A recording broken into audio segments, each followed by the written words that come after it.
Jen Ryan Brown will share our reading this morning from Barbara Brown Taylor. Thank you, Jen.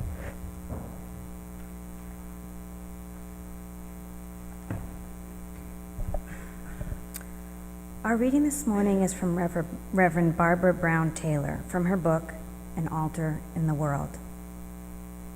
She writes about the vocation of becoming fully human, saying, quote, "Since some people consider being human a liability, then fully would only make things worse. I would perhaps explain what I mean. To become fully human means learning to turn my gratitude for being alive into some concrete good. It means growing gentler toward human weakness. It means practicing forgiveness of my and everyone else's hourly failures to live up to divine standards. It means learning to forget myself on a regular basis in order to attend to the other selves in my vicinity. It means living so that I'm only human does not become an excuse for anything. It means receiving the human condition as a blessing and not a curse, in all its achingly frail and redemptive reality."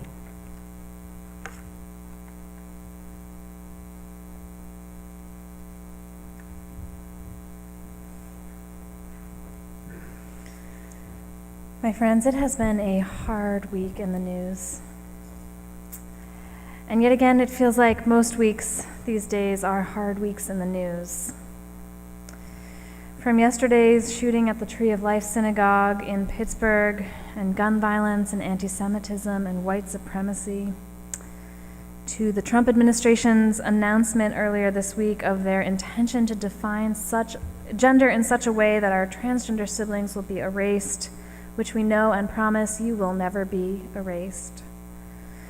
And bombs being mailed to high-ranking Democrats and a historic Baptist church in Wakefield burning down from a lightning strike, and a caravan of over 7,000 migrants, refugees, really, seeking safety in a country where they know they will not be welcomed with open arms.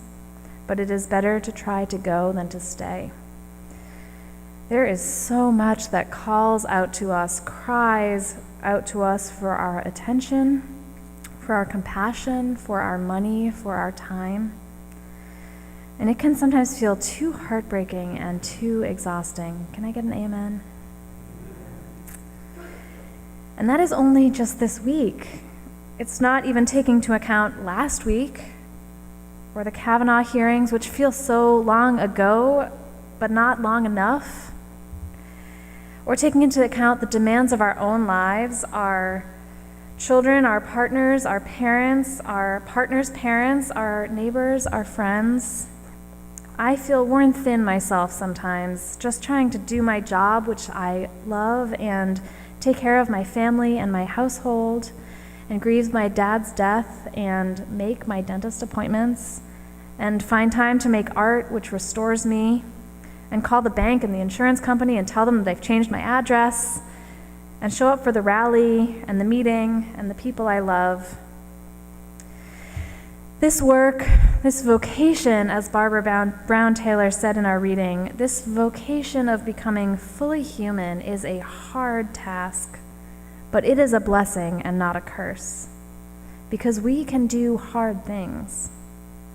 It is how we get closer to our purpose, our vocation of becoming fully human. We can do hard things. I have learned a lot about doing hard things from my mom. When I was in first grade, I was having some sort of problem in the classroom. I do remember that it was some sort of social situation, not catastrophic, but very upsetting, but the specifics have been lost to time.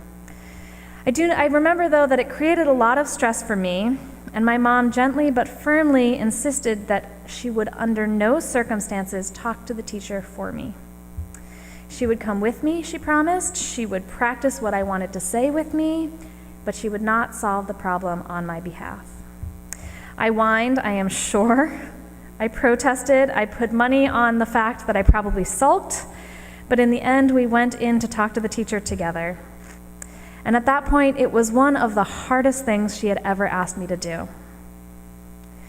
You will probably be unsurprised to hear that research on resilience in children shows that my mom was, of course, right in her insistence that I advocate for myself. The Harvard University Center on the Developing Child says that learning to cope with manageable threats is critical for the development of resilience. Not all stress is harmful, they say. There are numerous opportunities in every child's life to experience manageable stress.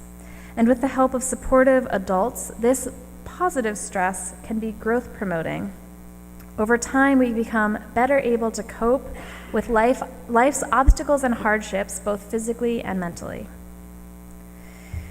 The research shows that resilient children are resilient in part due to personality traits, like whether they are more naturally inclined to put the locus of control of their situation internally or externally, and in part due to circumstance and luck, like whether or not they have a supportive adult presence in their life. However, the behaviors that foster resilience are learned skills that stay with us throughout our lifetime and can be learned at any age. Scientists who work on resilience research in both children and adults say that it is important to think of resilience as a muscle that can be strengthened and used at any time. In order to build resilience, they recommend the following practices, all of which can be cultivated. They emphasize the importance of caring and supportive relationships that offer physical support and also allow us to process and make meaning of our experiences. They point at an orientation toward optimism, which is not ignoring that something is hard, but believing that there is the potential to be happy again and that challenges can be an opportunity for growth. They talk about the importance of framing, to see oneself as someone who has survived challenging circumstances rather than as somebody who has been a victim of their circumstances, and as someone who has control over one's future choices. And they talk about using hardships to deepen a sense of purpose in life, whether it is to do some sort of advocacy, to become more committed to the relationships around you, to live your vocation more fully, or to use your own difficult experiences to help others. In short, research for both children and adults stresses that we learn to cope with hard things by practicing doing hard things. So if you want to increase your own capacity for resilience, do a hard thing. And so often the hard thing, the capital H, capital T hard thing, is made harder by the fact that I have such a hard time facing it head on. Is that true for any of you? Blogger and writer Glennon Doyle says, "Brave is not a feeling you should wait for. It is a decision. It is a decision that compassion is more important than fear, than fitting in, or than following the crowd. You do not have to feel unafraid to also feel brave. You simply have to make a decision that is in service to a greater purpose, in service to the calling of your life that insists it be heard. That still small voice inside that knows what must be done, even if you would prefer not to have to face it, because whatever it is too scary or too hard or threatens with too much loss." Perhaps even more so than my first grade lesson in self-advocacy, I think of my mom as someone who has done hard things and made brave decisions in service of a larger purpose in her own life. You see, my mom grew up in a very unstable home situation. The oldest of 4 children, her parents were divorced before she was 2, and she grew up with her mother and several half-siblings. And with her mother, she moved every few years to every few months, and there were several different boyfriends and stepfathers who lived with her through her childhood. And my mother's mother, my biological grandmother, she struggled with untreated addiction and severe mental health issues, and the specific combination of these meant that she was not in a shape to be caring for 4 young children. Throughout my mother's childhood, neglect and poverty and food insecurity and abuse and foster care were all woven throughout.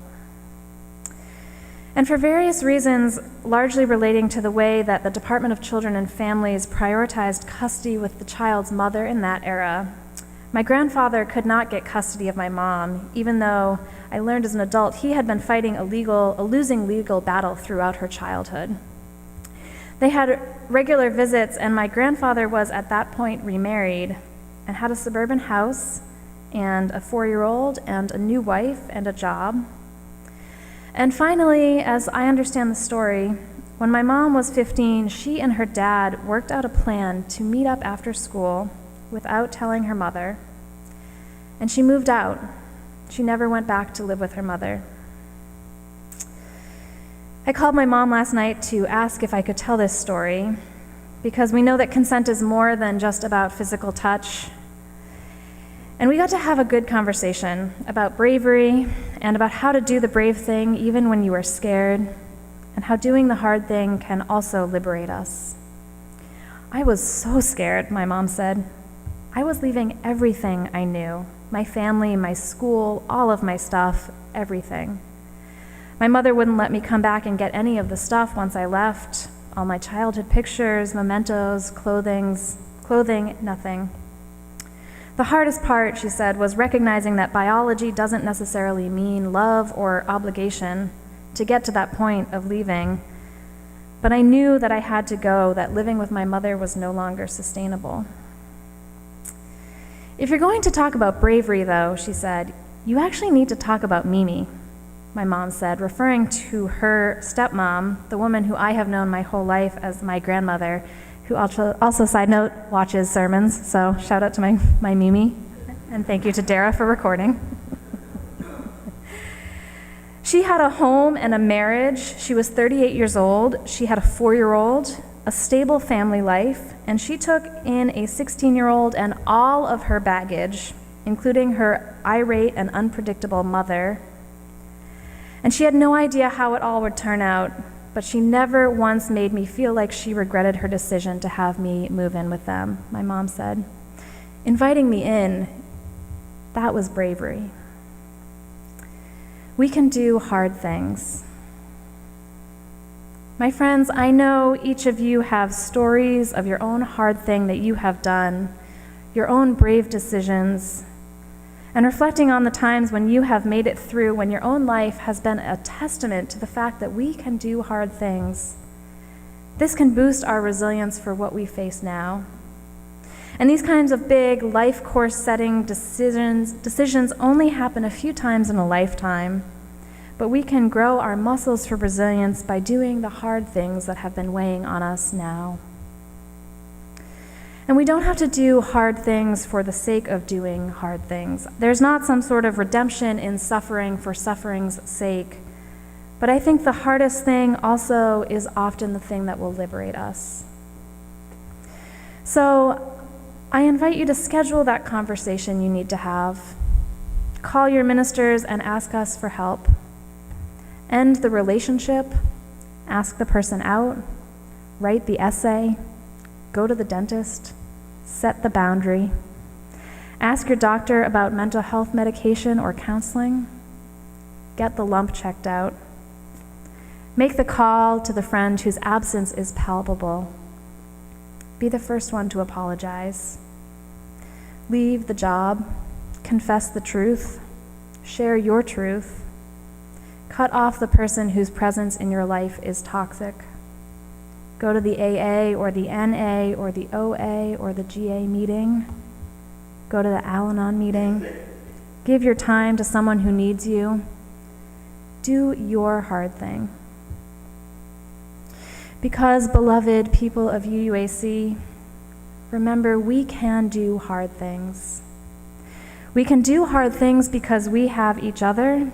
We can do hard things because we have done them before. We can do hard things because we have the power to write our own stories, because the story is not yet finished, because there is liberation on the other side of the hard thing, because we are working to fulfill our vocation of becoming fully human. May it be so, and amen.